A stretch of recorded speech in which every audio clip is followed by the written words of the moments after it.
Bom dia, professor. Bom dia, turma. O meu grupo é formado por mim, o Gabriel Antônio, a Vitória e o João. A gente ficou responsável para falar sobre o capítulo 8.10 da farmacopeia. Ele é um capítulo que trata sobre ensaios microbiológicos alternativos. Pode passar, Vitória. Os ensaios microbiológicos alternativos, eles vão surgir como uma evolução dos métodos clássicos de ensaio. Eles vai tentar buscar uma análise mais rápida, específica, sensível e automatizada para priorizar as demandas atual da indústria. Pode passar. O capítulo traz a necessidade de inovação. A indústria farmacêutica ela está sempre em busca de evoluir e de buscar uma eficiência melhor. Para isso, eu trouxe aqui uma questão relacionada à velocidade, que é a redução do tempo de análise para a liberação dos lotes, que a gente vai necessitar hoje para poder atender as demandas do mercado de uma produção com maior escala, vai necessitar de um processo mais curto. Traz também a eficiência, que é a otimização de recursos e de processos laboratoriais. E a automação, que é para poder minimizar os erros, que é muito comum quando tem uma pessoa comum operando e com a automação, um robô praticando essa operação, vai haver uma margem de erro menor.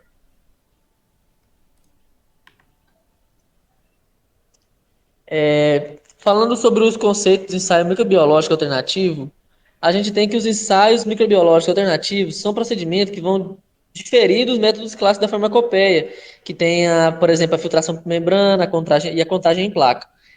Eles vão ser fundamental para a modernização do controle de qualidade.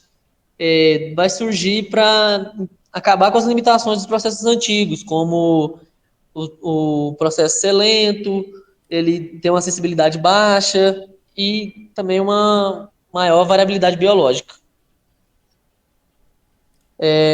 Os métodos tradicionais, a gente tem, por exemplo, trago aqui a contagem em placa, filtração por membrana, técnica manual e demorada, resultado tardio, baixa seletividade de meios de cultura e variabilidade biológica dos micro-organismos. A alta variabilidade biológica, né? Já os métodos alternativos vão ser mais rápidos, que vai reduzindo o tempo de incubação, e automatizado, que vai ser com equipamentos que vão processar e interpretar os resultados. E vão trazer também uma possibilidade de ações corretivas precoces. Se tiver algum erro, não vai ser recorrido apenas na fase final. E ele também é baseado em novas tecnologias. Mais para frente eu vou dar um exemplo mais específico, mas eu trago a bioluminescência e a impedância, fluorescência e PCR. Esses testes vão ser classificados de três formas: são quantitativos, qualitativos e de identificação. Os quantitativos vai determinar o número de micro-organismos. Os qualitativos, se há presença ou ausência desses micro-organismos. E a identificação vai ser para identificar quais micro-organismos que vão estar presentes no nosso meio. Tem como principais métodos que vão ser baseados em crescimento, viabilidade, genótipo e expressão gênica. Vai ser usado na finalidade de teste, no produto analisado e na compatibilidade com a rotina. Ou seja, esses produtos, essas novas métodos alternativos vão ser utilizados de forma 100%, 100% não, né? Mas com uma margem de eficácia muito mais alta do que os métodos normais, né? Porque e os métodos baseados no crescimento, que é um outro trago, eles vão monitorar os parâmetros diretamente ligados à atividade metabólica, que vão ser a produção ou o consumo de íons, a variação do pH, alterações elétricas, consumo de nutrientes, liberação de metabólicos. Isso vai detectar o crescimento microbiano antes de formar colônias visíveis. Ou seja, a gente consegue observar a presença, a ausência ou qualquer um dos métodos que eu tinha comentado antes mesmo de formar as colônias, porque a gente sabe que o processo de formação de colônia pode ser muito demorado quando se pensa em uma produção em larga escala. Sobre as vantagens, ele traz que elas processam um grande número de amostras simultaneamente, resultados muito mais rápidos, geralmente 48 horas ou até menos que isso, e vai reduzir a mão de obra e o tempo de incubação, que vai trazer as vantagens relacionadas ao tempo, à otimização. Pode passar. Eu trago os exemplos baseados no método de crescimento. Eu trouxe dois mais específicos, que são que a farmacopéia traz para a gente e que eu gostaria de especificar, que são os métodos eletroquímicos, que é o método de impedância. Ele vai mudar a condutividade elétrica do meio. E isso vai fazer que, conforme o organismo cresce e consome nutrientes, ele vai liberar os metabólicos carregados eletricamente, alterando a impedância elétrica. Quanto maior o crescimento microbiano, mais rápido e evidente é a mudança, é uma relação proporcional. Ele é muito usado na indústria alimentícia e na farmacêutica, porque tem para uma detecção rápida. A bioluminescência, que é a detecção de ATP. Todo ser vivo produz ATP, e a sua presença indica atividade biológica. Ou seja, se tem presença de ATP, vai ter vida. Essa técnica usa a luciferina e luciferase, que vai emitir a luz quando reagir com ATP. Portanto, se tiver ATP, vai produzir luz. E a intensidade dessa luz vai demonstrar a quantidade de micro-organismos. Ela é rápido, sensível e é ideal para o controle de higiene e validação de limpeza.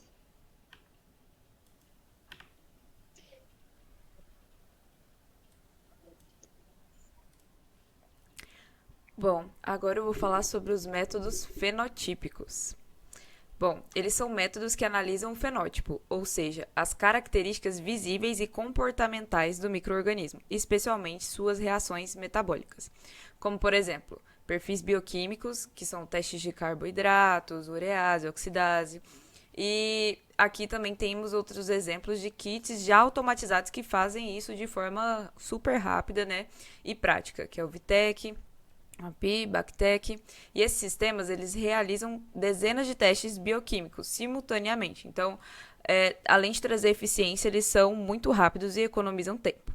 E ainda tem a interpretação computadorizada, o que ajuda ali, né, a evitar erros humanos.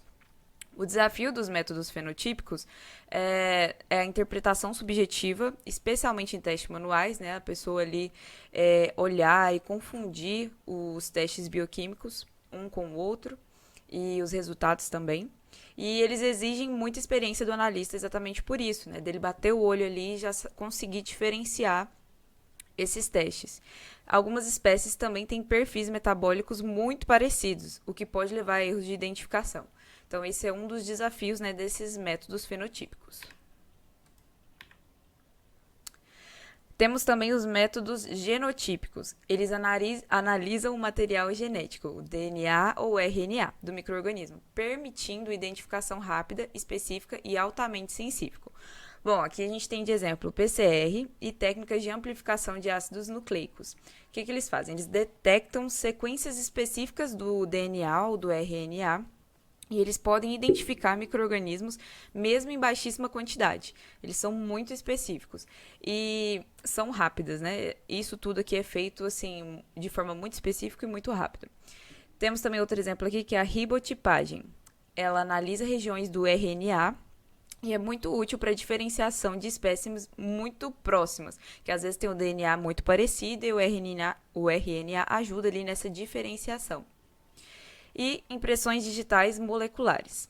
Esses métodos comparam perfis genéticos, como PFGE e aqui, dentre outros, eles permitem identificar estirpes e rastrear surtos, diferenciando ali espécies, genética, dentre outros. E aqui vai uma observação importante. Técnicas baseadas em DNA detectam micro-organismos viáveis e não viáveis, porque o DNA pode permanecer íntegro mesmo após a morte da célula.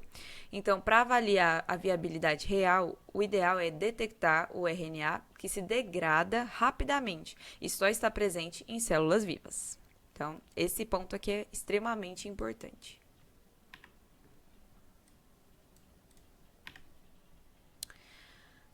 Bom, agora vamos falar sobre o requisito central para aprovar, né, esses métodos alternativos, que é o requisito central, a validação. A permissão para o uso de métodos alternativos está condicionada à comprovação de sua equivalência com os métodos farmacopeicos, que foram que nós nos baseamos, né, para trazer essas informações para vocês, para fazer esses slides. A farmacopeia, 7ª edição brasileira. A validação é o ponto crucial para a adoção de qualquer novo método. Então, aqui, todos os métodos alternativos devem ter sua equivalência com o método farmacopeico devidamente validado. E o propósito dessa validação é assegurar que os resultados são tão confiáveis e preciosos quanto os obtidos pelos métodos tradicionais. Deixa eu tirar aqui. Critérios-chave de validação, não inferioridade. Bom, a validação de um método alternativo deve comprovar que ele não compromete a sensibilidade e a precisão da análise. E a não inferioridade é um critério fundamental. Então, aqui nós temos alguns dos critérios, que é a não inferioridade, o método alternativo deve ser comprovadamente não inferior ao método tradicional. A sensibilidade, não ser menos sensível, detectando micro-organismos nos mesmos níveis ou níveis inferiores de contaminação. Especificidade, capacidade de detectar e identificar corretamente micro-organismos de interesse, incluindo cepas de referência e isolados recorrentes.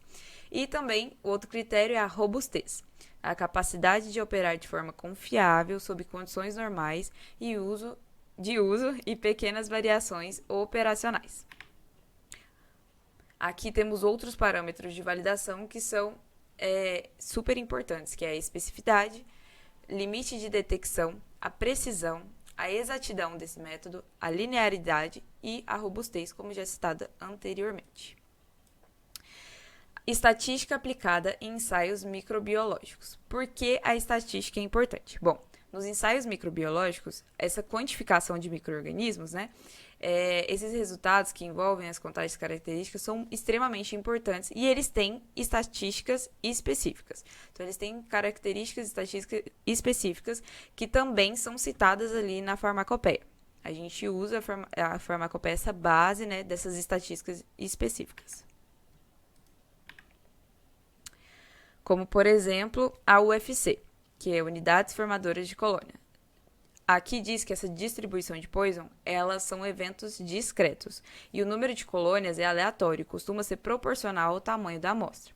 Quando eventos acontecem de forma independente, aleatória e rara, dentro de uma área volume, isso segue a distribuição de Poisson. Essa distribuição de Poisson é uma das referências, né, estatísticas de acordo com a farmacopeia. Outras características da distribuição de Poisson.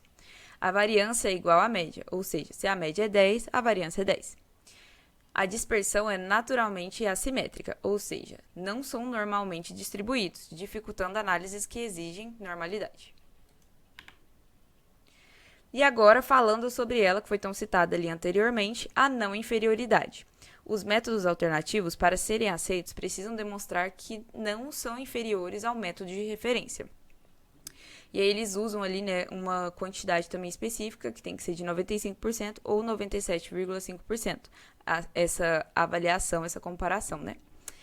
Usa-se, então, um intervalo de confiança, que é esse que eu acabei de citar, e usa-se também a hipótese nula, que a gente chama aqui de H0, né, HO, que é um método alternativo inferior. É uma sigla para representar que esse método alternativo ele é inferior ao método tradicional, então ele não deve ser usado. Aqui está explicando a interpretação das hipóteses. A hipótese 0, como eu falei, né, tem desempenho inferior. E a hipótese 1 é o método alternativo não é inferior ao método de referência. Então, quando vocês verem H1, significa que o método ele passou ali, né, nesse teste aqui de não inferioridade e ele não é inferior ao método de referência. Para provar o método alternativo, rejeitar a hipótese nula. Então, como rejeitamos a hipótese nula? O IC deve ficar totalmente acima do limite de não inferioridade. Esse limite também é fornecido ali pela farmacopeia e depende muito, né, de cada micro-organismo, etc. Isso prova que o método alternativo tem desempenho similar ou melhor ao padrão.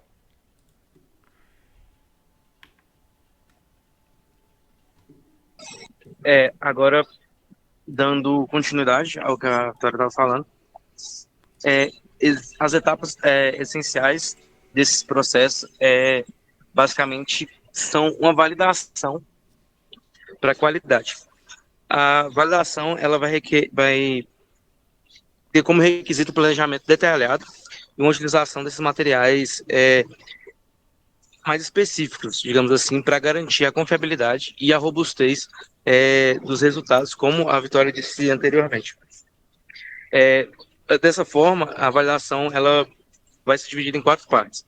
A seleção das cepas, onde as cepas vão ser utilizadas de referência e em ambientes isolados. Logo em seguida, vai haver uma comparação estatística, comparando estatisticamente um método alternativo com o método tradicional farmacopeico.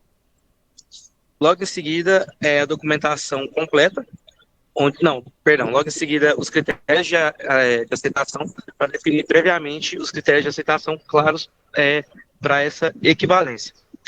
E como tudo isso tem que ser documentado, a parte final fica com a apresentação da documentação completa, que basicamente é o registro de todo o protocolo, dado e resultados que já foram obtidos durante esse processo.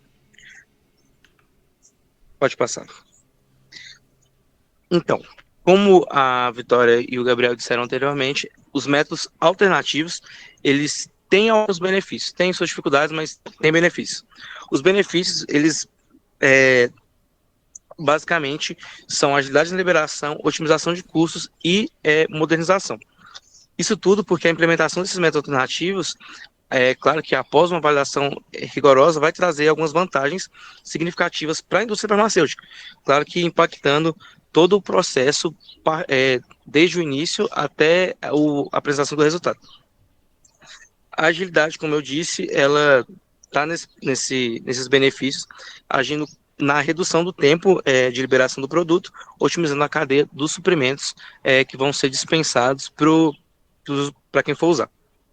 A otimização de custos vai ser basicamente a redução potencial desses custos, favorecendo com que seja adquirido mais facilmente, claro, sendo mais democratizado esse resultado. E a modernização é um alinhamento das tendências globais e automação da tecnologia avançada no controle de qualidade, mais uma vez, dando o melhor resultado possível nesses métodos alternativos. Lembrando, é claro, que esses métodos alternativos, eles devem, não é negociável a qualidade e a segurança desse método.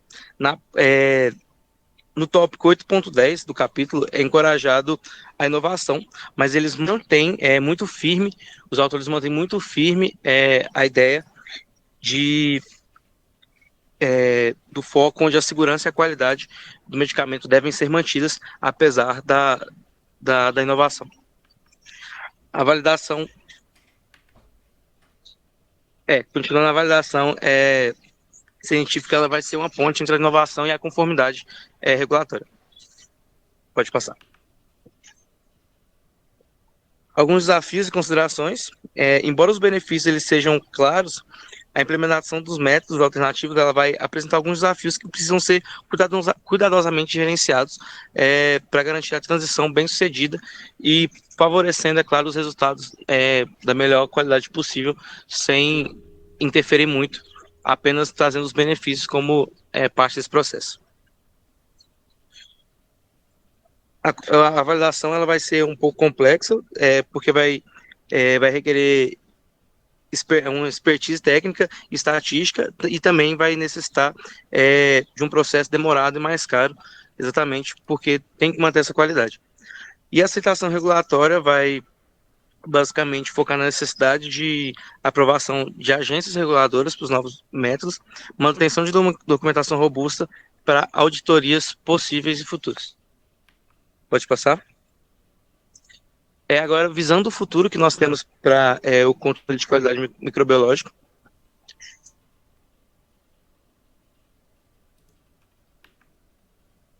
biológicos alternativos, isso, é isso, Perdão, é porque alternativos, travou aqui. Pode repetir essa parte. sim, sim. O futuro do controle microbiológico, ele busca a adoção de ensaios microbiológicos alternativos, que no caso é um passo que vai ser essencial para a evolução do controle de qualidade da indústria farmacêutica, impulsionando a ciência, é, levando em consideração a eficiência e a modernidade sempre como os pilares centrais desse processo. Pode passar. A automação, a integração, a inteligência artificial, a padronização são métodos que são utilizados. A automação, basicamente, é através de equipamentos capazes de realizar a pipetagem, incubação, leitura e análise. Vai utilizar sistemas robóticos para inoculação e contagem, plataformas integradas que processam dezenas e centenas de amostras simultaneamente, com benefícios da redução dos erros humanos, como a Vitória disse anteriormente também, maior repetibilidade de produção e precisão da produção, aumento da velocidade dos ensaios, rastreabilidade completa ao processo e também a redução de contaminações cruzadas. Agora, levando em consideração a integração com a inteligência artificial, trazendo mais para a realidade atual, o reconhecimento de colônias por imagem, é, interpretação automática de testes fenotípicos, modelagem para previsão de crescimento microbiano, aprimoramento de análise de PCR e sequenciamento, detecção precoce de padrões de contaminação, levando em consideração que isso traz benefícios na redução de subjetividade, resultados mais consistentes, tomada de decisão muito mais rápida em relação à análise feita manual, alerta automático de não conformidade e capacidade de lidar com grandes volumes de dados.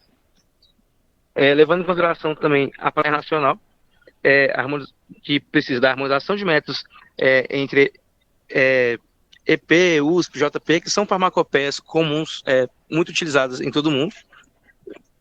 Maior aceitação dos métodos alternativos rápidos, diretrizes internacionais para validação, reprodutividade, critérios estatísticos e limite de aceitação. Organizações como a ISO, OMS, FDA e EMAS e farmacopeias no geral, elas vão estar agindo juntas para requisitos cada vez mais padronizados em relação à documentação desses dados. E trazendo isso como benefícios, ensaios aceitos em qualquer país, redução de variações em laboratórios, de variações entre os laboratórios, facilitação de auditorias e certificações, maior segurança e confiabilidade dos resultados também. Pode passar.